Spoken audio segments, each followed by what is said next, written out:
Hello students, this is the second part of video for chapter number 5 from history.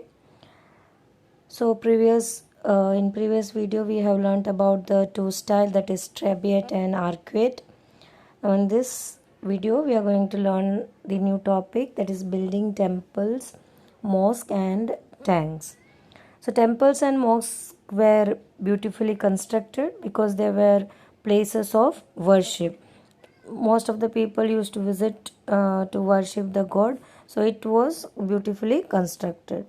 They were also meant to demonstrate the power, wealth and devotions of the patron, as most probably the temples and mosques were built by the rulers. So this is a demonstration of what? Demonstration of their power and as well as their wealth, and even the devotion of the patron, because the king used to conquer the different regions. Now what they do, they generally also adopt and accept the god that was being worshipped in that particular region, and even they construct the temple of that particular god. So this way the king is accepted by the people itself. Take the example over here, the Raja Rajeshwara temple.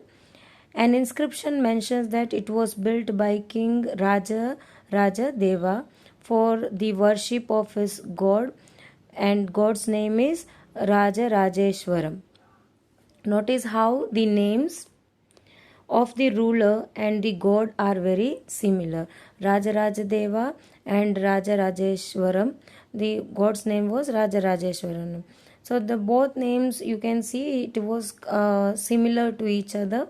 The king took the god's name because it was auspicious and he wanted to appear like God. In front of whom? In front of subject. It means whatever decision is taken by the king, it should be followed by the subject. So he want to appear like a god, so he is adopting this kind of auspicious name of god. Through the rituals of worship in the temple, one god, that is Rajarajadeva, honored another god, that is Raja Rajeshwaram. So one god is worshipping through the ritual and giving honor to the other god. So he is appearing himself like an god. The largest temple were all constructed by the kings. The other lesser deities in the temples were gods and goddesses of the allies and subordinate of the rulers. The temple was a miniature model of the world ruled by the king and his allies. As they worshipped their deities together in the royal temples, it seemed as if they brought the just rule of the gods on the earth. So most probably the largest temples were constructed by the kings, and the lesser deities in the temple, that is god and goddesses, were being built by the other rulers also. So temple is a miniature model of the world ruled by the king. So by constructing temple, he is showing the power and as well as wealth. As much as he is conquering, he is constructing the temple. So this is the way how they are showing their region, what they have conquered. Even they worship the deities together, the god which is being worshipped by the common people, and even the god which is being worshipped by the ruler. So they are worshipping in the royal temple. So in short, they are bringing the god on the earth, the different gods on the earth by building a temple. Muslim sultans and Padshah did not claim to be incarnation of God, but Persian court chronicle described the sultan as the shadow of God. So here you can see that Muslim sultans and Padshah, they did not claim themselves as an incarnation. Incarnation means the avatar of God, but here they were being considered as the shadow of God by the Persian court chronicles. So they were, while they were writing down the history, they considered Muslim sultans and Persia as the shadow of the god. It means the representative of the god. And inscription in the Quwat al-Islam mosque explained that the god chose Alauddin as a king because he had the qualities of Moses and Solomon, the great lawgiver of the past. So here Quwat al-Islam mosque, there was one inscription found, and in that it was written the Alauddin was chosen by the God himself, because he was having the quality of Moses and Solomon. He can rule the world. That kind of quality he is having, and he is considered as the lawgiver of the past. The greatest lawgiver and the architect was God himself. He created the world out of chaos and introduced order and as well as symmetry. Figure 7, you can see the plan of Jama Masjid built by Shah Jahan in his new capital at Shah Jahanabad between the year of 1650 to 1656. You can see here the Qibla, the direction towards the Mecca, where generally the Muslim people used to, whenever they pray, whenever they do the namaz, that is the way of worshipping the God in Muslim community. So whenever they pray, they face to the Qibla, that is the western side, and this region is known as Qibla, the direction which shows the Mecca. As each new dynasty came to power, kings wanted to emphasize their moral right to be a rulers. Constructing palaces of worship provided rulers with the chance to proclaim their close relationship with the god, especially important in an age of rapid political change. Rulers also offered patronage to learned and pious and tried to transform their capitals and cities into great cultural centers that brought fame to their rule and their realm. So, what they used to do, as the new dynasty came in power, so king wanted their rights to be given to the rulers. So that emphasis was being done by the new dynasties and as well as king. Constructing palace, this was the solution what they have found. So while constructing palace, they were also providing a place to worship for, mainly for the rulers, and this shows that they were having that close relationship with the god, especially when the important age of rapid political change was happening. So this is the way how they are connecting themselves to the god. Even they were offering patronage to the learned and pious. So patronage means to help out to develop anything. So here they were patronizing the learned people and the pious, and they were trying to transform the capitals and the cities into the great cultural centers. So what will happen by helping out them or transforming their capitals and cities into the great cultural centers? They will get the fame, and even the region also will get the fame, and even the rulers also will get the fame, because the region was developed under one particular ruler.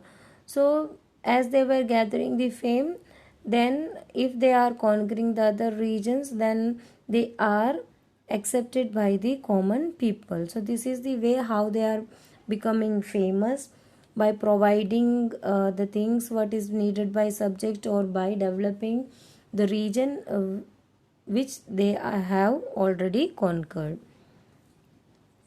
Now importance of the waters, you can see the right hand side. The Persian terms abad, that is populated, prosperous, and abadi, that is flourishing, are both derived from the word that is ab meaning water. So generally we have learned in that 6th standard also, where the huge population used to live, where they found the water. So they used to live there. So ab here means the water. So generally the population settled down near the water body. It was widely believed that the rule of a just king would be an age of plenty when the heavens would not withhold rain, at the same time making precious water available by constructing tanks and reservoirs was highly praised. Sultan Iltutmish won universal respect for constructing a large reservoir just outside Delhi Kuna. It was called the Hozai Sultani or the King's Reservoir. Can you find it on map 1 in chapter 3? Rulers often constructed tanks and reservoirs, big and small, for use by ordinary people. Sometimes these tanks or reservoirs were part of a temple, mosque. Not the small tank in the Jami Masjid in figure 7, or a Gurudwara, a place of worship and congregation for Sikh, that is given in figure 8.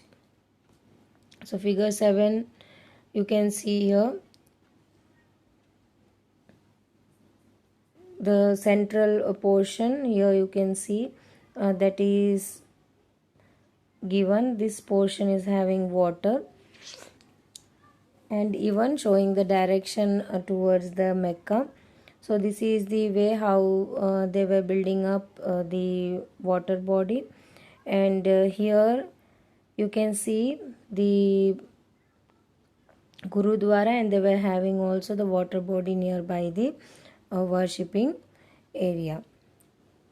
So figure 8 you can see which picture is this. Harmandir Sahib, the golden temple with the holy Sarovar, that is tank built by the rulers in Amritsar. So generally why do they build the tank? Here it is considered that it is believed that the rule of a just king would be an age of plenty when the heaven would not withhold the rain. Here they can say when the heaven is not able to hold the rain is occurring, and this rainwater is being held by or accumulated by the rulers. So to hold this water, to accumulate this water into one particular region, so rulers used to construct the tanks and even the reservoirs. So this was also this act was also a praiseful thing for the king. Kings were praised for this thing. Sultan Iltutmish won universal respect. Why? For constructing a large reservoir, and where he has constructed outside the Delhi Kuna. So it was also called as Hozai Sultani or the King's Reservoir. The rulers often constructed, as I said, they construct tanks and reservoirs, big or small, and generally it is used by the ordinary people in that particular region. Sometimes these tanks and reservoir were also a part of a temple, as we can see the Gurudwara, the example it is given, and in the masjid also, the central portion what I have showed just now. So that is also a part, the tank is also a part of the worshipping centers. Why were the temples targeted? Because kings built temples to demonstrate their devotion to God and their power and as well as wealth. It is not surprising that when they attacked one another's kingdom, they often targeted these buildings. In the early 9th century, when the Pandyan king Sri Mara Sri Vallabha invaded Sri Lanka and defeated the King Sena I, that is in between 1831 to 1851, the Buddhist monk and chronicler Dhammakitty noted he removed all valuables, the statues of the Buddha made entirely of gold in the jewel palace, and the golden image in the various monasteries, all these he seized. The blow to the pride of Sinhalese rulers had to be avenged, and the next Sinhalese ruler, that is Sena II, ordered his general to invade Madurai, the capital of Pandyas. The Buddhist chronicler noted that the expedition made a special effort to find and restore the gold statue of Buddha. So, the next topic that we are going to read, that is why were the temples targeted. So why it is targeted, as we have already read that the kings used to build up large construction of a temple, large building of temple, and why they were constructing the temple, the big temples, to show their power and even though the wealth. In the past time they used to keep the treasure in the temples also, because that was the worshipping center. Nobody is going to loot, as they are worshipping the god over there. So who is going to loot the god? But here the other rulers, they used to target the temple when they are attacking any of the kingdom. In this way they attack king's power also, the demonstration what the temple shows, and even the wealth could be looted from the temple, because most probably the gods deities were all made up of gold. So here one such example is given. In early 9th century, the Pandyan king, his name was Srimara Srivallabha, he invaded Sri Lanka and defeated the king Sena, one in between this 2 year, that is 831 to 851.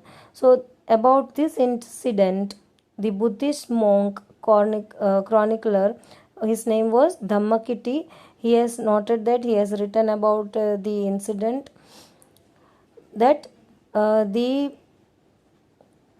Pandyan king has removed all the valuables, mainly the statue of Buddha that was made entirely of gold in the jewel palace, and the golden images in the various monasteries. Everything was being seized by the Pandyan ruler. Now what happened? The blow to the pride of Sinhali ruler had to be avenged, and the next Sinhali ruler, that is Sena II, ordered his general to invade Madurai. Now they become angry, anyhow they have to give away the answer to this loot. So the next Sinhali's ruler, that was, his name was Sena II. So he has ordered his general to invade Madurai, that was the capital of Pandyas that time. So they invaded the Madurai. The Buddhist chronicle again noted that the expedition made a special effort to find and restore the gold statue of the Buddha. So mainly why they have targeted the Pandyan capital, to get back their golden statue of Buddha. Similarly, in the early 11th century, this is the second incident what we are going to read about. Similarly, in the 11th century, when the Chola king Rajendra I built a Shiva temple in his capital, he filled it with prized statue seized from defeated rulers, and an incomplete list included a sun pedestal from the Chalukyas, a Ganesha statue, and several statues of Durga, a Nandi statue from eastern Chalukyas, an image of Bhairava, a form of Shiva, and Bhairavi from the Kalingas of Orissa, and Kali statue from the Palas of Bengal. So in 11th century, Chola king, his name was Rajendra I. He has built a Shiva temple in his capital. Now this temple was filled with the prize statue. Prize statue, it means the statues of God, which was being looted from the other kingdom, which was being seized by the Rajendra I. He has defeated the number of kingdom, and as a trophy, what he came back, he came back with the God's statue. So here is the list. You can see the sun pedestal from Chalukyas and the Ganesh statues, and even the statues of Durga, Nandi statues from eastern Chalukyas, Bhairavi's images, Bhairava and Bhairavi's images from Orissa, Kali statue from Palas of Bengal. So this was all the collection he put into his Shiva temple. Sultan Muhammad of Ghazni was contemporary of Rajendra I. During his campaign in the subcontinent, he attacked the temples of defeated kings and looted their wealth and idols. Sultan Muhammad was not a very important ruler at the time, but by destroying temple, especially the one at Somnath, he tried to win credit as a great hero of Islam. In the political culture of Middle Ages, most rulers displayed their political might and military success by attacking, looting the places of worship of defeated rulers. So here the next example was about the Sultan Muhammad of Ghazni. So he was a contemporary of Rajendra I. As the Rajendra I used to loot the temples, the same way Sultan Muhammad Ghazni also loots the wealth and even the idol. So his campaign started where? To the subcontinent. He used to loot or he used to attack the temples which was being already defeated by the other rulers. So once again he loots and also takes the idol from that particular region. So he become more popular for what reason?